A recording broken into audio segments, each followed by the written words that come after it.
Good afternoon and welcome to Midpoint Reset. It is April 22nd. Shout out to Bob Stidham. Happy birthday, Bob! I'm not going to tell your age. We're just going to say happy birthday, Bob.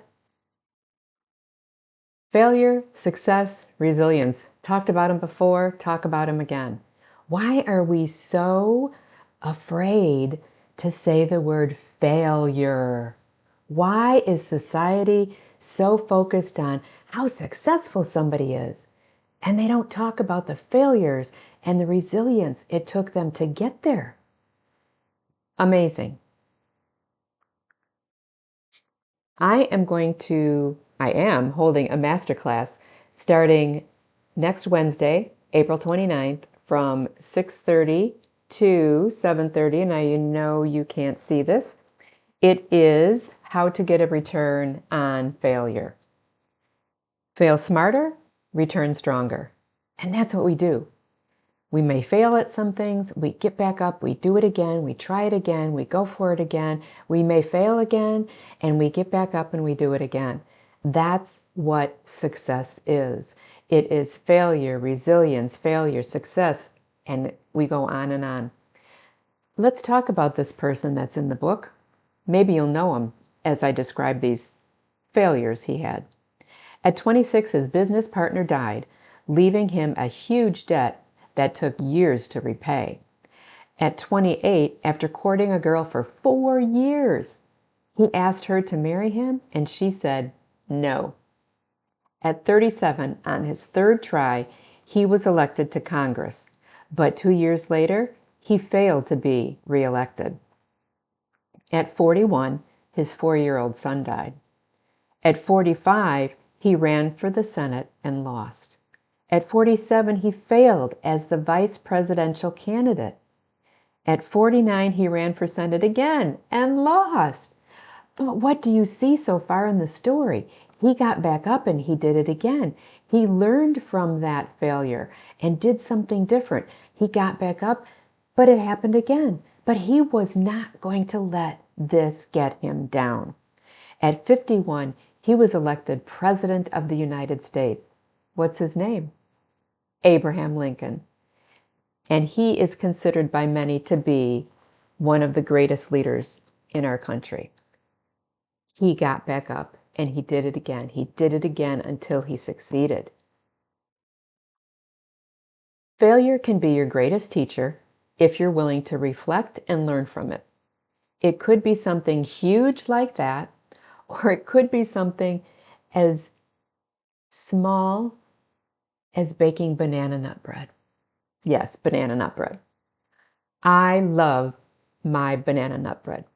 And I learned to throw chocolate chips in there. So it's chocolate chip, banana nut bread. I decided one time, not too long ago, to add some protein powder to it. Put protein powder in there, put extra water because I knew it would need that to absorb.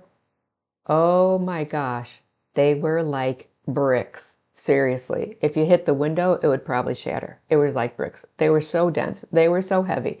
Did I let that stop me? No. No. And my dear sweet husband said, it's not bad. But I made it again.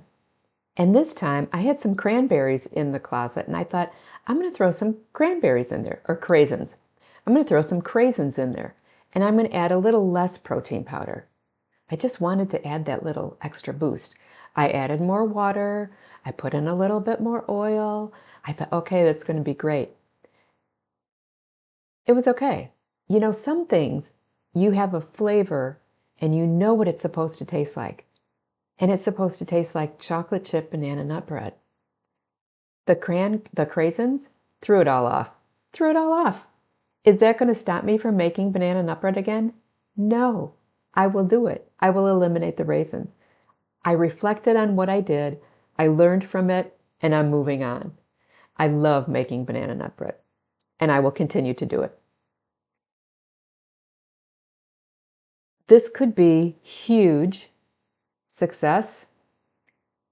You could have a huge success in life, in work, in volunteering, in an organization that you belong to. It could be participating in creating and developing a rocket ship. It could be creating a new vehicle. Along the way, you have failures because nothing comes out perfect the first time. You do not come out of the womb ready to drive a car. You have to take driving lessons when you are old enough. And it takes practice, learning how to stop, how far back to stop, when to put your turn signal on, all those fun things. You don't know how to play a piano when you sit down in front of that piano. It takes learning the notes, learning the music, playing the piano, hitting the wrong key again and again and again. But you are successful because you get up and you do it again. I can guarantee you will be knocked down a few times in life.